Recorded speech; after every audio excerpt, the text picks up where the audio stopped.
শ্বাস প্রশ্বাস চলছে মৃদু, দিচ্ছে কাঁটা শরীর জুড়ে।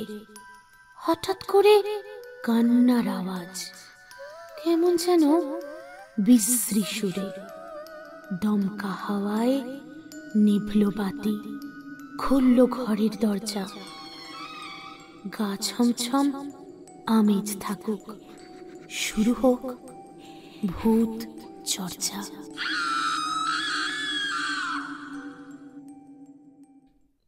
সিন্দুকের ঘরের সেই তীব্র উত্তেজনার পর মুখার্জি বাড়িতে এক অস্বাভাবিক নীরবতা বিরাজ করছে।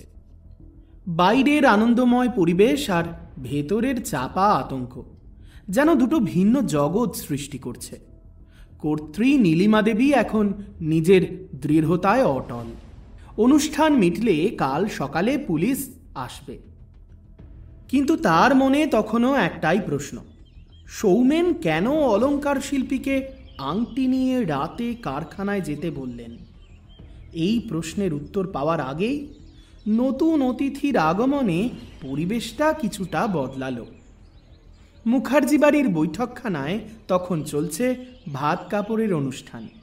হাসি মুখে অর্ণব তার নতুন স্ত্রী শ্রেয়াকে কাঁসার থালায় পঞ্চব্যঞ্জন সহযোগে ভাত এবং নতুন কাপড় তুলে দিচ্ছে তার হাতে।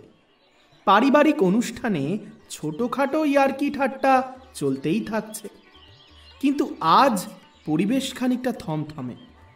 সেখানে নববধূ শ্রেয়া তার ছোট বোন প্রিয়াকে নীলিমার সঙ্গে পরিচয় করায়। প্রিয়ার পোশাকে আধুনিকতার ছাপ, দেখেই মনে হয় শিক্ষিতা এবং বুদ্ধিমতী মেয়ে। তবে রুচিশীল এবং ব্যক্তিত্বপূর্ণ চেহারা দেখে বেশ মুগ্ধ হলো নীলিমা। দেখুন মা, কে এসেছে। বিয়ের সময় তো আসতে পারেনি, আসলে ও তো দিল্লিতে চাকরি করে, ছুটি পায়নি, আজ সকালের ফ্লাইটেই এসেছে। প্রিয়া ব্যক্তিত্ব সম্পন্ন, আধুনিকা, বুদ্ধিমতী হলেও সংস্কার জ্ঞান তার মধ্যে প্রখর। চটপট বয়োজ্যেষ্ঠা নীলিমাকে পায়ে হাত দিয়ে প্রণাম করতে ভুলল না। কেমন আছেন কাকিমা? নীলিমা তৎক্ষণাৎ মৃদু হেসে জবাব দিল, ভালো আছি মা, খুব ভালো আছি। তুমি এসো তো, এসো, খুব ভালো লাগছে তোমাকে দেখে। তোমার দিদি তো কাল সারা দিন তোমার জন্য ছটফট করেছে। বৌভাতের এই শুভক্ষণে তোমাকে পেয়ে খুব আনন্দ পেলাম মা। আমি খুব দুঃখিত কাকিমা। দিল্লিতে একটা নতুন মাল্টিন্যাশনাল কোম্পানিতে HR এর চাকরি শুরু করেছি। কাজের চাপ এত বেশি যে বিয়ের দিন ছুটিই পাইনি। আজ সকালেই ফ্লাইট ধরে এলাম। ও বাবা, তুমি এত কিছু সামলাও? খুব ভালো, খুব ভালো। কতদিন থাকবে মা? তোমার দিদির পাশে একটু থেকো তো। ওর নতুন সংসার, আর তুমি ম্যানেজ মাস্টার, তোমাকে তো ম্যানেজ করে দেখে যেতে হবে। 2 দিন আছি কাকিমা, দিদির সঙ্গে এই 2 দিন জমিয়ে আড্ডা দেব। নীলিমার চোখে প্রিয়ার পেশা এবং বুদ্ধিমত্তার প্রতি এক ধরনের সম্মান দেখা গেল, কিন্তু এখন সময় আপ্যায়নের। বেশ ভালো। ললিতা, এখন তো বৌভাতের অনুষ্ঠান চলছে। শ্রেয়া, তুমি বরং এক কাজ করো, ওই যে ছোট দক্ষিণের ঘরটা, যেটা আমি তোমাদের জন্য খালি করে রেখেছিলাম, তুমি প্রিয়াকে সেখানে নিয়ে গিয়ে একটু বসাও। ওর জিনিসপত্র গুছিয়ে টুছিয়ে দাও, বুঝলে? তারপর তোমরা এসো। চল বোন, ঘরে চল। শ্রেয়া আর প্রিয়া নিজেদের জিনিসপত্র নিয়ে ঘরের দিকে এগিয়ে গেল। নীলিমা দীর্ঘশ্বাস ফেলে পরিস্থিতি সামলানোর জন্য অন্যদিকে চলল, কিন্তু তার মন অস্থির। তাকে বেশিক্ষণ কাজে ব্যস্ত রাখল না বাড়ির অন্য কেউ। সোজা চলে এলো নিজের শোবার ঘরে। ভাত কাপড়ের রিচুয়ালসের মাঝেও মনটাকে যেন শান্ত করতে পারছিল না নীলিমা, কারণ নীলিমা জানত সৌমেন এখন শোয়ার ঘরেই অপেক্ষা করছে। ওদের মধ্যে এখনকার নীরবতা বাইরের সমস্ত কোলাহলের চেয়েও বেশি তীক্ষ্ণ। নীলিমা দরজা ভেজিয়ে দিয়ে ঘরের ভেতরে ঢুকে পড়ল। সৌমেন গম্ভীর মুখে খাটের এক কোণে বসেছিল, হাতে একটা পত্রিকা, কিন্তু ওর দৃষ্টি স্থির, যেন কিছু দেখেও দেখতে চাইছে না। নীলিমা দরজা বন্ধ করে দিল। এই মুহূর্তে ঘরে শুধু তাদের দুজনের উপস্থিতি। পেপারটা মুখের সামনে থেকে সরিয়ে রাখো সৌমেন। আমি তোমাকে আজ সকালে একটা প্রশ্ন করেছিলাম, যার উত্তর তুমি এখনো দাওনি।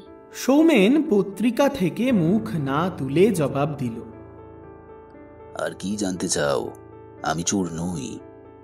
আমি তোমাকে বলেছি সব তোমার মনের ভুল। নীলিমা গলার স্বর উঁচু না করেও মানসিকভাবে আঘাত করতে চাইল সৌমেনকে। আমি তোমার রাগ নিয়ে কথা বলছি না, আমি তোমার লোকসান নিয়েও কথা বলছি না, আমি কথা বলছি বিশ্বাস নিয়ে। আজ রাতে তোমার কারখানায় কে আসবে এবং সে কোন আংটি নিয়ে আসবে সৌমেন? সৌমেন এবার পত্রিকা নামিয়ে ফেলল। ওর চোখে ধরা পড়ার ভয়, কিন্তু তার থেকেও বেশি কষ্ট। ওর সারপ্রাইজ যে এভাবে নষ্ট হয়ে যাবে এটা ভাবতে পারেনি, আর এটাই এখন ওর প্রধান দুঃখ। তুমি সব শুনে ফেলেছ। আমি জানতাম তুমি কোনো দিন আমার উপর বিশ্বাস রাখবে না। বিশ্বাস? যার কারখানায় লোকসান আর যার হাতে চাবি ছিল, সে যখন শ্যাঁকড়াকে গোপনে নির্দেশ দেয় তখন তাকে অন্ধের মতো বিশ্বাস করতে হবে? সৌমেন এবার খানিক অপ্রস্তুত হয়ে মাথা নিচু করে আস্তে আস্তে বলল, ও তো আর অপরিচিত কেউ নয়, সে আমার পারিবারিক স্বর্ণকার। তুমি জানো না? কি জানি না? জানার কতটুকু বাকি আছে সেটা বলো। কাল আমাদের 30 বছরের বিবাহ বার্ষিকী। নীলিমা একেবারে অপ্রত্যাশিতভাবে চমকে উঠল। এই চরম উত্তেজনার মধ্যে ও ভুলেই গিয়েছিল এই বিশেষ দিনটার কথা। আর তাই তুমি আংটি চুরি করেছ? না নীলিমা, এই কৌলিক রত্ন তোমার হাত থেকে শ্রেয়ার হাতে চলে যাবে সেটা আমি জানি, কিন্তু তুমি তো এতদিন এই আংটির অধিকারিণী ছিলে। আমি ভয় পেলাম এই আংটি চলে যাওয়ায় তোমার মনটা হয়তো খারাপ হবে, তোমার হয়তো খারাপ লাগতে পারে। কি বলছো তুমি? তাই আমি আমার সাধ্য মতো হুবহু ওই কৌলিক আংটির ডিজাইন দিয়ে, কিন্তু একটা অন্য রত্ন দিয়ে তোমার জন্য একটা নতুন আংটি তৈরি করতে দিয়েছিলাম। এমন একটা অপ্রত্যাশিত স্বীকারোক্তি নীলিমাকে বাকরুদ্ধ করে দিল। যে স্বামীকে চোর ভাবছিল, সেই স্বামী তার আবেগের কথা ভেবে এই সারপ্রাইজটা প্ল্যান করেছিল। তাই তুমি জিজ্ঞেস করছিলে ঠিকমতো বানিয়েছ? তুমি আমার জন্য আর একটা আংটি? হ্যাঁ নীলিমা, আমি ভেবেছিলাম আজ রাতে যখন পুলিশ আসবে তার আগেই আমি সেই নতুন আংটিটা তোমার হাতে তুলে দেব। আমি চেয়েছিলাম তুমি যেন অনুভব করো এই বাড়ির কর্ত্রী হিসেবে তোমার স্থান আজও অটুট। নীলিমা সত্যি এবার বাকরুদ্ধ। চোখের কোণে জল চিকচিক করছে। অনুশোচনা আর ভালোবাসা মাখানো চোখে একবার তাকালো স্বামী সৌমেনের দিকে। আর সেই স্বর্ণকার, সে কেন কারখানায় আসছে? শুধু তোমার আংটি নয়, আমার ব্যবসা খারাপ চলছে, কিন্তু অর্ণব বা শ্রেয়ার বিয়েতে তো কোনো খামতি হতে দেওয়া যায় না। আমি শ্রেয়ার জন্যও নিজের তরফ থেকে একটা বিশেষ গয়না অর্ডার দিয়েছিলাম, সেটা দিতেই সে আজ রাতে কারখানায় আসবে। আমি চেয়েছিলাম এটাও যেন সারপ্রাইজ থাকে। এইসব জিনিসই তো আমি সিন্ধুকে রাখতে চেয়েছিলাম, যাতে কাল সকালে তোমার হাতে তুলে দিতে পারি। সৌমেনের এই কথাগুলো নীলিমার মনের সমস্ত অভিযোগ মুছে দিল। তার এক মুহূর্তের জন্য মনে হলো তার স্বামী নির্দোষ। সে কেবল ভালোবাসার এক গোপন পরিকল্পনা করেছিল, কিন্তু এখন একটা নতুন প্রশ্ন তো সামনে চলে আসেই। তাহলে সৌমেন, তুমি যদি সরাওনি আর আমি যদি তালা দিয়ে থাকি, তাহলে আংটিটা গেল কোথায়? এবার সৌমেন উঠে দাঁড়িয়ে ধীর পায়ে নীলিমার কাছে এলো। তার হাতটা ধরে বলল, নীলিমা, আমাকে বিশ্বাস করো, আমি চুরি করিনি। তবে আমি কাল রাতে একবার সিন্দুক খুলেছিলাম। কেন? আমি তোমার সেই নতুন আংটিটা গড়ার জন্য কৌলিক আংটিটার ডিজাইন যাতে হুবহু মেলে, তাই সিন্দুক খুলে আংটিটার একটা ছবি তুলেছিলাম খুব দ্রুত। ছবি? আর সেই মুহূর্তে কেউ তোমাকে দেখেছিল? কোনো প্রমাণ আছে তোমার কথার? কেউ না, আমি খুব সতর্ক ছিলাম। কিন্তু হঠাৎই সৌমেন থেমে গেল। ঠিক তখনই দরজার কাছে মৃদু পায়ের আওয়াজ হলো। অর্ণব খুব দ্রুত হেঁটে ঘরের দিকেই আসছে, তবে নীলিমা তা খেয়াল করেনি। উপরন্তু সৌমেনের দিকে তাকিয়ে সন্দেহ চোখে আবার জিজ্ঞাসা করল, তুমি কি নিশ্চিত যে শুধু ছবিই তুলেছ? হ্যাঁ, এবং আংটিটা আবার সিন্ধুকে রেখে দিয়েছি। নীলিমা এবং দুজনেই যখন কথোপকথনে ব্যস্ত, ঠিক তখনই অর্ণব তাদের ঘরের সামনে এসে দাঁড়াল। ওর চোখে চাপা উদ্বেগ। ও যেন কিছু একটা বলতে চায়, কিন্তু বলতে পারছে না। অর্ণব দেখল ওর বাবা মা মুখ গম্ভীর করে তাকিয়ে আছেন একে অন্যের দিকে, যেন খুব একটা বাক বিতণ্ডা চলছে।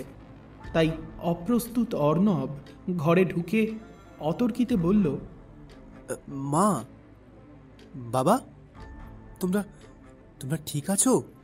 নীলিমা খানিকক্ষণ অর্ণবের দিকে তাকিয়ে রইল। তার মনে এখনো দ্বিধা।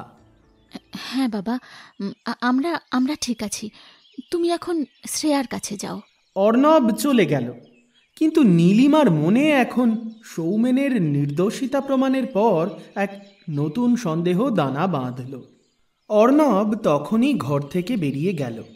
নীলিমা তখনও সৌমেনের সঙ্গে কথা বলছিল, কিন্তু তার হঠাৎ দৃষ্টি পড়ল টেবিলের উপর। আরে, অর্ণবর ফোনটা ফেলে গেল কেন? নীলিমা ঝটপট ফোনটা টেবিল থেকে তুলে নিল। এত গুরুত্বপূর্ণ দিনে নিশ্চয়ই তাড়াহুড়োয় ভুল হয়ে গেছে। যাই একবার দিয়ে আসি। ও, এই ছেলেটা, যাও দিয়ে এসো, আর এখন ওকে বিশ্রাম নিতে বলো। নীলিমা অর্ণবকে ফোনটা ফিরিয়ে দেওয়ার জন্য দরজা খুলে পা বাড়ালো। নীলিমা দরজা ভেজিয়ে বাইরে বেরোনোর মুহূর্তেই ওর হাতের চাপে ফোনের সাইড বাটনে টোকা পড়ল। ফোনটা সঙ্গে সঙ্গে জ্বলে উঠল। তারপর প্রথম স্ক্রিনে যা ভেসে উঠল তা দেখে নীলিমার পা থমকে গেল। স্ক্রিন জুড়ে স্পষ্ট ভেসে উঠছে একটা ছবি। সৌমেন মুখার্জি সিন্ধুকের ঘরের ভিতরে দাঁড়িয়ে আছে, হাতে কৌলিক আংটিটা ধরে আছে। নীলিমার সমস্ত বিশ্বাস, সমস্ত স্বস্তি এক মুহূর্তে চূর্ণ বিচূর্ণ হয়ে গেল। সৌমেন মিথ্যে কথা বলছে। সৌমেন তাড়াতাড়ি এগিয়ে এলো নীলিমার দিকে। কি হলো নীলিমা, কেন এমন করছো? নীলিমা ফোনটা সৌমেনের চোখের সামনে ধরে দাঁতে দাঁত চিপে কথাগুলো বলে ফেলল। এটা কি? তুমি বলেছিলে ছবি তুলেছ, তুমি বলেছিলে কেউ দেখেনি। এবার নীলিমা আলতো স্পর্শ করে স্ক্রিনের ভিডিওটা প্লে করা শুরু করলো।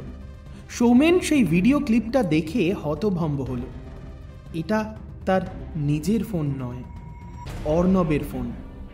আমতা আমতা করে অপ্রস্তুত ভাবে সৌমেন জবাব দিল, আরে এটা অর্ণবের ফোন। আমি যখন ছবি তুলছিলাম তখন। নীলিমা সৌমেনকে আর সুযোগ না দিয়ে দ্রুত ফোনের গ্যালারি স্ক্রল করতে লাগলো।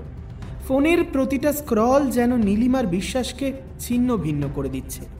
নীলিমা বেশ রেগে গেল। চুপ করো সৌমেন। নীলিমা আরও কিছু ছবি স্ক্রল করল।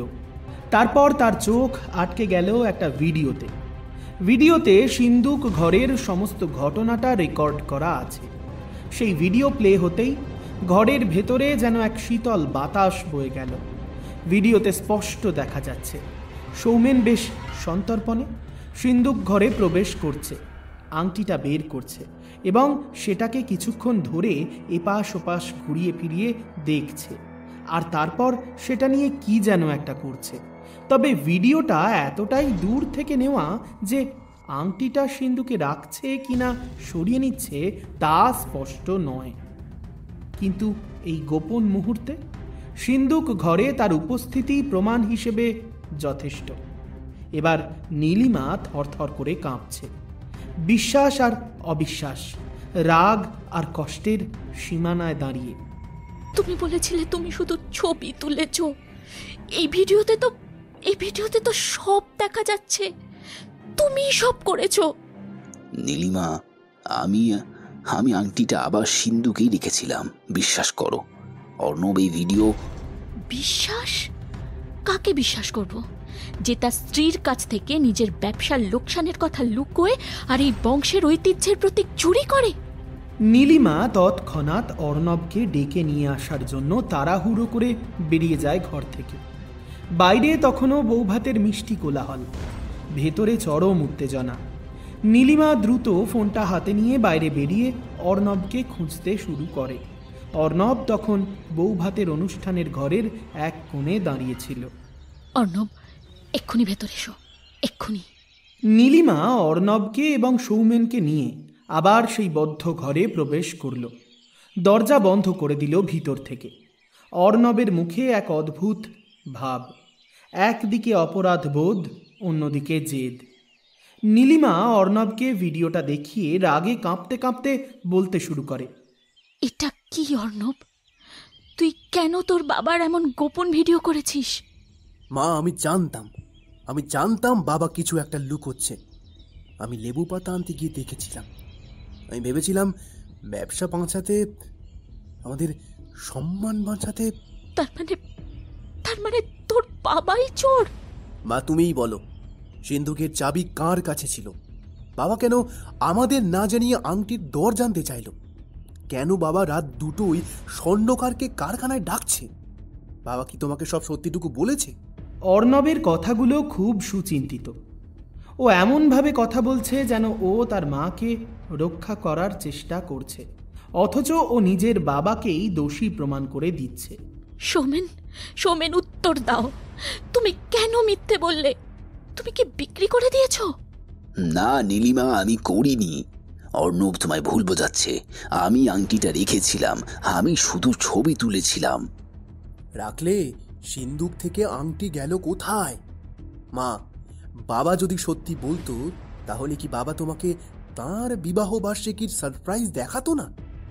বাবা কেন রাত 2টোর সময় গোপনে স্বর্ণকারকে ডাকছে?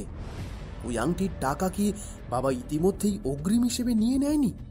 অর্ণবের এই যুক্তিগুলো নীলিমার মনে গেঁথে গেল। সৌমেন নিজেকে নির্দোষ প্রমাণ করার মতো কোনো যুক্তিসঙ্গত প্রমাণ দিতে পারল না। অর্ণব, তুমি এত নিচে নামলে? তোমার বাবার ওপর চুরির অপবাদ দিচ্ছ। আমি অপবাদ দিচ্ছি না বাবা, আমি শুধু সত্যিটা দেখছি। তুমি যদি প্রমাণ করতে পারো যে তুমি আংটিটা আবার সিন্ধুকে রেখেছো, তবে আমার ভুল ভাঙবে। সৌমেন, তোমার ব্যবসার জন্য তুমি আমাদের বংশের ঐতিহ্য বিক্রি করে দিলে। তোমায় আমার আজ ঘেন্না হচ্ছে। কাল সকালে পুলিশ তোমার ঘরেই তল্লাশি চালাবে। নীলিমার সমস্ত রাগ, হতাশা এবং অপমান এখন সৌমেনের দিকেই ধাবিত হল। অর্ণব সফলভাবে তার বাবার কাঁধে সমস্ত সন্দেহের বোঝা চাপিয়ে দিল। ও এখন আপাত দৃষ্টিতে নির্দোষ। ওর মা ওর ওপর আস্থাও ফিরে পেয়েছে। বদ্ধ ঘরের আড়ালে জন্ম নিল এক নতুন নাটক। সৌমেনের মুখে এখন কেবল চূড়ান্ত অসহায়তা আর অপমান। গত রাতের গোপন ফোনালাপের উন্মোচন এবং অর্ণবের পেশ করা ভিডিও প্রমাণের পর মুখার্জি বাড়িতে অবিশ্বাস আর ভাঙনের পরিবেশ সৃষ্টি হয়েছে। নীলিমা দেবী আজ চূড়ান্ত সিদ্ধান্ত নিয়েছেন, পুলিশ আসবে, তল্লাশিও করবে বাড়ি ভর। কিন্তু সেই পুলিশ আসার আগেই নববধূ শ্রেয়ার বোন প্রিয়া, যে গতকাল সবটা দেখেছে, ও নিজেই যেন এই পারিবারিক নাটকের মঞ্চে বিচারকের আসনে বসল। মাল্টি ন্যাশনাল কোম্পানির এইচআরের মতো বিশ্লেষণাত্মক দৃষ্টি নিয়ে ও এখন প্রত্যেক সন্দেহভাজনের মুখোমুখি। পরের দিন সকালবেলা ড্রয়িং রুমে নীলিমা অস্থিরভাবে হাঁটছে। পাশে সৌমেন মাথা নিচু করে বসে। অর্ণব এবং শ্রেয়াও সেখানে উপস্থিত। ললিতা দূরে রান্নাঘরের কাছাকাছি দাঁড়িয়ে ভয়ে ভয়ে খানিকটা উঁকি মারছে। নীলিমার হাতে ফোন। নীলিমা দৃঢ় কণ্ঠে ভেতরের কষ্টটা চেপে রেখে বলল, আমি পুলিশকে জানিয়ে দিয়েছি, তারা এক্ষুনি আসছে। নীলিমা, শেষবারের মতো বলছি, আমি আংটিটা বিক্রি করিনি, আমি কেবল। নীলিমা হাত তুলে থামিয়ে দিয়ে সৌমেনকে কথা বলতে মানা করল। থাক, যথেষ্ট হয়েছে সৌমেন। তোমার গোপন ভিডিও আর রাতে শ্যাঁকড়াকে দেওয়ার নির্দেশ আমার কাছে আর কোনো প্রমাণের দরকার নেই। ঠিক সেই মুহূর্তেই প্রিয়া অত্যন্ত শান্ত এবং আত্মবিশ্বাসী ভঙ্গিতে ঘরে প্রবেশ করল। ও নিজের চোখ দিয়ে একে একে সবার মুখের অভিব্যক্তি পর্যবেক্ষণ করছে। কাকিমা, আপনি পুলিশ ডাকার আগে আমাকে কি শেষবারের মতো একটা সুযোগ দেবেন? তোমাকে কিসের সুযোগ দেব? আমি গতকাল থেকে আপনাদের পারিবারিক জটিলতা দেখছি। আংটিটা শুধু একটা রত্ন নয়, এটা আপনাদের পারিবারিক আভিজাত্যের প্রতীক। আমি জানি আমি ডিটেকটিভ নই যে কোনো চুরির মামলা আমি সামলাতে পারবো, কিন্তু আমি মানুষের মন আর মোটিভ বিশ্লেষণ করতে পারি। প্রিয়া, আরে তুমি এসবের মধ্যে কেন ঢুকছো? এটা আমাদের পারিবারিক ব্যাপার। প্রিয়া অর্ণবের দিকে তাকিয়ে শান্ত গলায় বলল, না জামাইবাবু, এটা শুধু পারিবারিক ব্যাপার এখন আর নয়, কারণ আংটি চুরি হওয়ায় আপনারা প্রত্যেকেই এখন সন্দেহের জালে। আর আজ একটু পরে যখন পুলিশ আসবে, আপনারাও এই জাল থেকে বাদ যাবেন না। প্রিয়া এবার একে একে সকলের দিকে তীক্ষ্ণ প্রশ্ন ছুঁড়ে দিতে শুরু করল। প্রিয়া প্রথমে সৌমেনের দিকে উদ্দেশ্য করে বলল, কাকু, আপনি কাল রাতে নীলিমা কাকিমাকে মিথ্যে বলেছিলেন শুধু ছবি তুলে আবার আংটি রেখে দিয়েছেন, অথচ মোবাইলের ভিডিওতে দেখা গেছে আপনি আংটিটা হাতে নিয়ে দীর্ঘ সময় ধরে কিছু একটা করছিলেন। আপনি বলেছিলেন আপনি একটা নতুন আংটি গড়াচ্ছিলেন, কিন্তু আপনার এই অর্ধ সত্য কি আপনাকে চোর হিসাবে প্রমাণ করে না? আপনার ব্যবসার লোকসান মেটানো কি আংটির চেয়েও বেশি জরুরি ছিল না? তুমি কি আমাকে অপমান করছো? এবার প্রিয়ার নজর নীলিমার দিকে। কাকিমা, আপনি কি কোনোভাবে নিজেকে দোষমুক্ত মনে করছেন? কিন্তু আপনি নিজেই বলেছেন আপনি প্রায়ই তালা দিতে ভুলে যান। চুরির এই সুযোগটা আপনিই তৈরি করেননি তো? নাকি ললিতা কাকিমা, যিনি আপনার কাছে সিন্ধুকের ঘরের চাবি চেয়েছিলেন, তিনি সেই সুযোগটা ব্যবহার করেছেন? ললিতা কাকিমা? প্রিয়া ললিতার দিকে তাকালো। ললিতা খানিকটা ভয় পেয়ে পিছিয়ে গেল। ললিতা কাকিমা, আপনি কি চেয়েছিলেন? এই আংটি শ্রেয়াদি নয়, বরং আপনার পুত্রবধূর হাতে উঠুক? আমি কিছু করিনি, আর এটা আমাদের পারিবারিক ব্যাপার। আমি তোমাকে জবাবদিহি করতে যাবই বা কেন? ঠিকই, কেন জবাবদিহি করবেন? ঠিক আছে, তাহলে এবার পুষ্প দিদির কথা বলি। পুষ্প দিদি, তুমি প্রথম সিন্দুক ঘরের কাছে ওই লোহার টুকরো আর বাতাবি লেবু গাছের পাতা পড়ে থাকতে দেখেছিলে, তাই তো? যদি তুমি চোরকে চিনতে বা চোরকে সাহায্য করতে, তাহলে কি এই সূত্রগুলো আমাদের জানাতে? নাকি তুমি ইচ্ছে করে এই সূত্রগুলো দিয়ে অন্য কারোর ওপর দোষ চাপাতে চাইছো? প্রিয়ার এই তীক্ষ্ণ এবং যৌক্তিক প্রশ্নগুলো ঘরের ভেতরের সকলের নীরবতাকে ভেঙে দিল। প্রত্যেক সন্দেহভাজনই যেন নিজের আত্মপক্ষ সমর্থনের পথ খুঁজতে লাগল। কিন্তু প্রিয়া সব প্রশ্নের উত্তর শোনার জন্য অপেক্ষা করল না। ও কেবল তাদের মুখের পরিবর্তনগুলো খুব কড়াভাবে পর্যবেক্ষণ করা শুরু করল। অর্ণবের দিকে তীক্ষ্ণ দৃষ্টি প্রয়োগ করল প্রিয়া। এবার মনোযোগ ফেরালো অর্ণবের দিকে এবং সরাসরি চোখ রেখে প্রশ্ন করল, এবার আমার জামাইবাবু, আপনার কথায় আসি। আপনি আপনার বাবাকে চোর প্রমাণ করার জন্য এত মরিয়া হয়ে উঠেছিলেন কেন? আপনার কাছে ভিডিও প্রমাণ ছিল, কিন্তু আপনি সেটা কাল সকালে সবার সামনে প্রকাশ না করে বউ ভাতের অনুষ্ঠান চলার আগেই খুব কৌশলে আপনার মা বাবার ঘরের টেবিলে রেখে দিয়ে গেলেন কেন? যাতে আপনার মা আর বাবা আরো বেশি ঝগড়া করেন? আমি চেয়েছিলাম মা যেন জানতে পারে বাবা তাকে মিথ্যে বলছেন, আর আমি চেয়েছিলাম আমাদের পরিবারের সম্মান বাঁচুক। সম্মান? আপনি কি নিশ্চিত যে আপনি সুযোগের সৎ ব্যবহার করে নিজেই সেই আংটিটা সরিয়ে ফেলেননি? আপনি কাল রাতে যখন লেবু পাতা নিয়ে ফেরার সময় ওই ঘরের সামনে দিয়ে গেলেন, আপনি কিন্তু সিন্দুক ঘরে ঢুকেছিলেন। প্রিয়া আবারও খুব শান্তভাবে কথাটা বলল, যা অর্ণবের হৃদয়ে আঘাত আনল। আমি ঢুকিনি, বরং আমি বাইরে থেকে বাবাকে কিন্তু খুলে গোপনে কিছু একটা নিতে দেখেছি, আর তাই চটপট ভিডিওটুকু করেছি। তুমি মিথ্যে বলছো। আচ্ছা আচ্ছা, আমি মিথ্যে কথা বলছি। আর পুষ্পদি, আপনার বাবা সিন্দুক ঘর থেকে বেরোনোর মিনিট দুয়েক পরেই পুষ্পদি আপনাকে নিজেই ওই দিকে যেতে দেখেছিল। পুষ্পদি সে কথা কাকিমাকে জানাতেও চেয়েছিল, কিন্তু সাহস করে জানাতে পারেনি। এবং এটাও লক্ষ্য করেছিল, আপনি যখন বাইরে থেকে ফিরলেন তখন আপনি খুব তাড়াহুড়ো করে আপনার শার্টের পকেটে কিছু একটা রেখে দিচ্ছিলেন। সেটা কি আংটি নয়? প্রিয়ার এই সরাসরি অভিযোগ অর্ণবকে প্রায় কাবু করে ফেলল। নীলিমা এবং সৌমেন দুজনেই বেশ হতবাক হয়ে অর্ণবের দিকে তাকালো। ললিতার মুখেও বিস্ময়। প্রিয়া জানে অর্ণবই সম্ভবত দোষী, কিন্তু তার প্রমাণ আরও শক্তিশালী করতে হবে। দিদি, আমি একটা বিষয় বুঝতে পারছি না। এই আংটিটা শুধু একটা রত্ন নয়, এটা কি কিছু একটা চাবি? এটা কি এমন কোনো জিনিস যার মধ্যে দিয়ে কোনো গুপ্তধনের হদিশ পাওয়া যায়?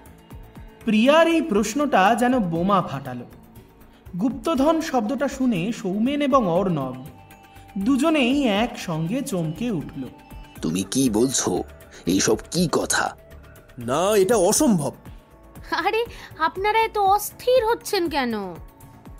আমি কাল রাত থেকে সবার কথাবার্তা শুনছি। মনে হচ্ছে আমার এই আংটির পেছনে এমন কোনো গল্প আছে যা শুধু অর্থ বা ঈর্ষার নয়। এই আংটিটা যেন মানচিত্রের প্রথম ক্লু, তাই না জামাইবাবু? প্রিয়ার এই মন্তব্য পুরো ড্রয়িং রুমকে স্তব্ধ করে দিল। নীলিমা এবার বুঝতে পারল রহস্য আরো গভীরে। প্রিয়া, তুমি কি জানো? সত্যি করে বলো। সত্যি মিথ্যে আমি জানি না কাকিমা, শুধু জানি এই আংটি চুরির কারণ ললিতা কাকিমার ঈর্ষা নয়, পুষ্পমাসির দারিদ্রতা নয়, বা সৌমেন কাকার ব্যবসার লোকসান নয়। চুরির কারণ আরো ব্যক্তিগত এবং ঐতিহাসিক। আমি সবাইকে অনুরোধ করব, আপনারা এখন কেউ পুলিশে ফোন করবেন না। আংটি আপনাদের বাড়িতেই আছে। আমি কিছু সময় চেয়ে নিচ্ছি আপনাদের কাছে, কথা দিচ্ছি তার মধ্যেই আংটি আপনাদের সামনে চলে আসবে। প্রিয়া ওর ব্যাগ থেকে ছোট্ট একটা নোটবুক আর পেন বের করল। ওর চোখে দৃঢ় সংকল্প। নীলিমা ওর হাতে ফোন তুলে দিলেন না, বরং প্রিয়ার দিকে একবার তাকালেন। প্রিয়ার তীক্ষ্ণ বুদ্ধি এবং অর্ণব সৌমেনের গুপ্তধনের কথা শুনে চমকে ওঠার মধ্যে দিয়ে এই গোটা চুরি রহস্যটার যেন অন্য একটা দিক উন্মোচন হলো। অর্ণব এখন প্রিয়ার প্রধান লক্ষ্য, কিন্তু তার আসল মোটিভ এখনো অজানা। প্রিয়া তার তীক্ষ্ণ প্রশ্নবাণ দিয়ে মুখার্জি বাড়ির প্রত্যেকের মুখোশ যেন খুলে দিতে চেয়েছে। সৌমেন এবং ললিতার ওপর থেকে প্রাথমিক সন্দেহ সরে গিয়ে এখন সমস্ত চাপটা এসে পড়েছে বড় ছেলে অর্ণবের ওপর। নীলিমা দেবী একদিকে যেমন স্বামীর নির্দোষিতা নিয়ে স্বস্তি পাচ্ছেন, তেমনি অন্যদিকে ছেলের অপরাধের সম্ভাবনায় খানিকটা ব্যথিত। অর্ণবের অস্বস্তি এবং প্রিয়ার চোখে চোখ না রাখার চেষ্টাটাই যেন তার নীরব দোষ স্বীকার করে নেওয়া। নীলিমা, ললিতা, সৌমেন, অর্ণব, শ্রেয়া এবং প্রিয়া সকলেই বসে আছে। পরিবেশ এখন অত্যন্ত গম্ভীর। অর্ণব, প্রিয়া কি বলল?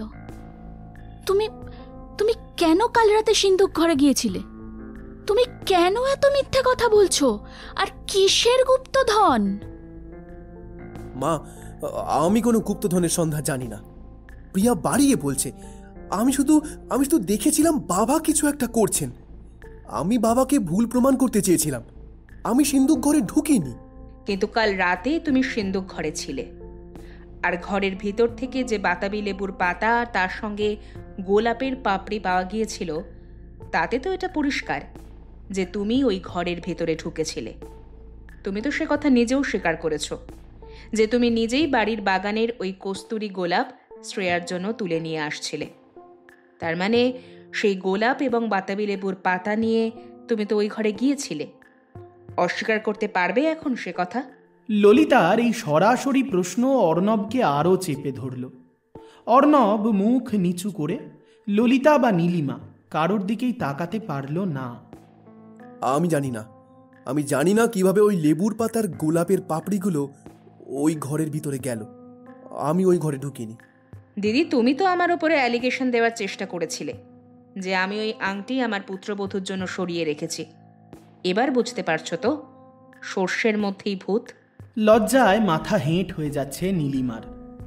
প্রিয়া বেশ ঠান্ডা গলায় বলল, জামাইবাবু, আমার কাছে কিছু তথ্য আছে। আপনি বলেছেন আপনি আপনার বাবার ওপর রাগ করে ভিডিওটা মাকে দেখাতে চেয়েছিলেন, কিন্তু আপনি কি জানেন, আপনি যখন আপনার বাবার ভিডিওটা রেকর্ড করছিলেন তখন আপনি আসলে মনে মনে একটা হিস্টোরিক্যাল ক্লু খুঁজছিলেন। কিসের ক্লু? আমি বুঝতে পারছি না তুমি কি বলছো। আপনি যখন সিন্ধুক ঘর থেকে বেরিয়ে এলেন তার কিছুক্ষণ পর আপনি ছাদে কার সঙ্গে যেন কথা বলছিলেন, তাই না? আমি নিচে ছিলাম, কিন্তু কিছু শব্দ আমার কানে এসেছে। কানটা আমার বেশ পরিষ্কার, তো তাই বোধহয়। আপনি বলছিলেন, আমি শুনেছি। না, আমি আংটিটা ভালো করে ঘুরিয়ে ফিরিয়ে দেখে খুঁজে কিছুই বের করতে পারিনি। ক্লুটা কোথায়? সেই চিহ্নটা কি নষ্ট হয়ে গেল? এত বড় গুপ্তধন, সেই ব্রিটিশ আমলের ট্রেজার কি হাতছাড়া হবে? কি জামাইবাবু বলছিলেন না? অর্ণব এবার রাগে এবং ভয়ে কাঁপতে শুরু করলো। সৌমেন এবং নীলিমার চোখ এবার পুরোপুরি অর্ণবের ওপর স্থির। অর্ণব, এটা কি সত্যি? কিসের গুপ্তধন? এটা মিথ্যা। আমি কোনো কথা বলিনি। মিথ্যা? মিথ্যে নয়, আপনার মুখের অস্বস্তি সেটাই প্রমাণ করছে। কাকু, এবার আপনি সত্যিটা বলুন, এই আংটির ভেতরে কি সত্যি কোনো গুপ্ত সংকেত আছে? সৌমেন এবার উঠে দাঁড়ালো, চোখে মুখে অস্বস্তি, বিষণ্ণ, কিন্তু এবার সে আর মিথ্যে কথা বলবে না। হ্যাঁ নীলিমা, প্রিয়া ঠিকই বলছে, এটা এই বাড়ির একটা গোপন ইতিহাস। কেন আগে বলনি? দাদা, আপনার কিন্তু একথা আগে জানানো উচিত ছিল। ওই আংটিটার মূল্য আমাদের কাছে শুধু আভিজাত্যপূর্ণ এমনটাই নয়, ওই আংটিটার মূল্য আরও অনেক বেশি। আর যদি গুপ্তধনের ব্যাপারটা সত্যিও হয়, তাহলে তো তার উত্তরাধিকারী শুধুমাত্র এই বাড়ির বড় ছেলে বা বড় বৌমা হতে পারে না, তার উত্তরাধিকারী এই বাড়ির সমস্ত মানুষ। আমি চাইনি এই বিষয়টা জানাজানি হোক। অর্ণবকে ছোটবেলায় আমি গল্প ছলে বলেছিলাম। সৌমেন তখন মুখার্জি বাড়ির সেই সুদূর অতীতের গল্প শুরু করল। ফরাসি উপনিবেশের সময় ব্রিটিশদের হাত থেকে সম্পত্তি রক্ষা করার জন্য পূর্বপুরুষেরা কিভাবে ধনসম্পত্তির একটা অংশ বাড়ির কোনো এক গোপন স্থানে পুঁতে রেখেছিলেন, আর সেই গুপ্তধনের মানচিত্রের প্রথম সংকেত বা ক্লু খোদাই করা ছিল এই কৌলিক রত্নের আংটিতে। আমি কখনো ভাবিনি অর্ণব এই গল্পকে এত গুরুত্ব দেবে। অর্ণব, তুমি কি সেই কারণে আংটিটা সরিয়েছ? হ্যাঁ বাবা, হ্যাঁ, আমি সরিয়েছি। তোমার ব্যবসার লোকসান চলছিল, তুমি এত কষ্ট পাচ্ছিলে। আমি ভেবেছিলাম যদি সেই গুপ্তধনটা পাই তাহলে তোমার সব সমস্যা মিটে যাবে। আমি তো শুধু চেয়েছিলাম তোমাদের সাহায্য করতে। ও অর্ণব, তাই জন্যে তুমি এত বড় একটা সিদ্ধান্ত নিলে? আর আপনি সেই কারণে আপনার বাবাকে মিথ্যে অপবাদ দিতে প্রস্তুত হলেন। আপনি মাকে ভিডিওটা দিলেন যাতে সবাই বাবাকে সন্দেহ করে আর আপনি নির্বিঘ্নে সেই ক্লুটা খুঁজে বের করতে পারেন, তাই তো? আমি আমি আমি জানি আমি জানি এটা ভুল ছিল, কিন্তু কিন্তু আমি দিশেহারা হয়ে গিয়েছিলাম। অর্ণব এবার সম্পূর্ণ মানসিকভাবে ভেঙে পড়ল। দ্রুত ঘর থেকে বেরিয়ে অন্য একটা ঘরে গিয়ে একটা পুরনো বইয়ের শেলফের তলা থেকে মখমলের একটা লাল বাক্স বের করে আনলো। এই নাও আংটি। আমি এটা এখানেই লুকিয়ে রেখেছিলাম যাতে কেউ আমার আগে ক্লুটা না পায়। নীলিমা দ্রুত এগিয়ে গিয়ে বাক্সটা থেকে কৌলিক রত্নটা বের করে ঘুরিয়ে ফিরিয়ে দেখল। আংটিটা আবার ফিরে এলো। ললিতা, সৌমেন, শ্রেয়া সকলের মুখে স্বস্তি। আংটিটা ফিরে এসেছে, এটাই যথেষ্ট। কিন্তু ক্লুটা, মানচিত্রের সংকেতটা, সেটা কি ছিল? সৌমেন তখন এক মনে আংটিটা ঘুরিয়ে ফিরিয়ে দেখছে, চোখে মুখে বিষণ্ণতা আর অদ্ভুত একটা চিন্তা। এই আংটিটা বহুবার হাত বদল হয়েছে, বহুবার সরানো হয়েছে। আমি আগেই স্বর্ণকারকে দিয়ে পরীক্ষা করিয়েছিলাম। দুর্ভাগ্যবশত আংটির গায়ে খোদাই করা সেই গুপ্ত সংকেত বা ক্লু এখন সম্পূর্ণ অস্পষ্ট হয়ে গেছে। কোনোভাবেই সেটা উদ্ধার করা সম্ভব নয়। এই শেষ কথাগুলো অর্ণবের সব চেষ্টা, সব গোপন অভিসন্ধির ওপর শেষ পেরেক ঠুকে দিল। গুপ্তধন পাওয়ার আর কোনো সম্ভাবনা রইল না। আংটি ফিরে এলো, কিন্তু সেই সঙ্গে ফিরে এলো পারিবারিক ভালোবাসা এবং বিশ্বাস। নীলিমা এগিয়ে গিয়ে অর্ণব এবং সৌমেনকে একসঙ্গে জড়িয়ে ধরল। ললিতা স্বস্তির নিঃশ্বাস ফেলল।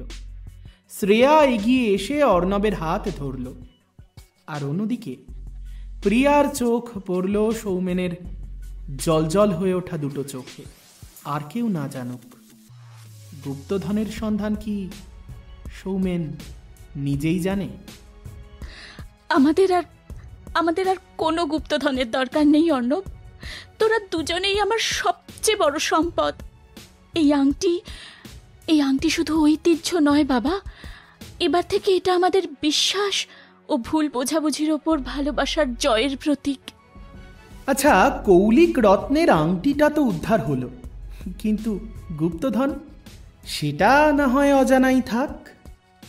সত্যি সত্যি গুপ্তধনের সন্ধানে অভিযান চালাতে হবে নাকি? সেটা অবশ্য পরে দেখা যাবে। তবে আজ কৌলিক রত্ন রহস্য এই গল্পের শেষ অংশ এতটুকুই। এই গল্পের লেখক ছিলাম আমি, আপনাদের বন্ধু প্রীতম। গল্প পাঠেও ছিলাম আমি, আপনাদের বন্ধু প্রীতম। গল্পের অন্যান্য চরিত্রে যারা অভিনয় করেছে তারা হলো প্রিয়ার ভূমিকায় অন্তরা, শ্রেয়ার ভূমিকায় জিনিয়া, সৌমেনের ভূমিকায় মিনহাজুল, নীলিমার ভূমিকায় অনিন্দিতা, ললিতার ভূমিকায় মৌটুসী, অর্ণবের ভূমিকায় অচ্যুতা এবং পুষ্পর ভূমিকায় শুক্লা। এবার আমার কাজ শেষ। এবার সবটাই আপনাদের হাতে। যদি গল্পটা ভালো লেগে থাকে তাহলে চটপট একটা লাইক আর কমেন্ট করে জানাতে হবে সে কথা। আর যদি আপনি আমাদের চ্যানেলের নতুন বন্ধু হন তাহলে অবশ্যই অনুরোধ থাকবে আমাদের চ্যানেলটা সাবস্ক্রাইব করে সঙ্গে থাকতে। আমরা এই চ্যানেলে আপাতত প্রতি শনিবার রাত্রি 10:30টায় একটা করে ভূত, রহস্য কিংবা রোমাঞ্চে ভরা গল্প নিয়ে হাজির থাকছি।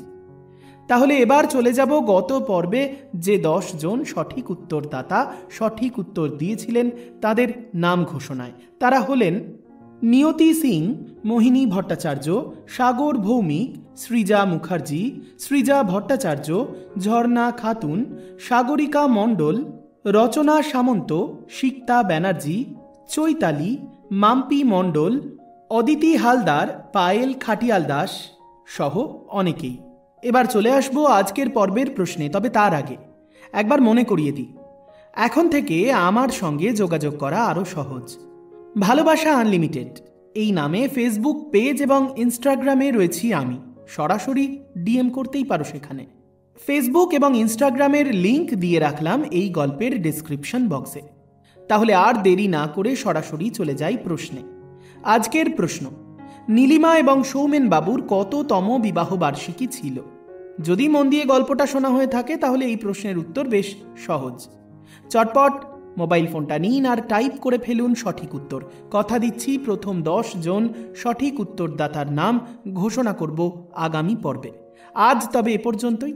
দেখা হচ্ছে আবার পরের শনিবার।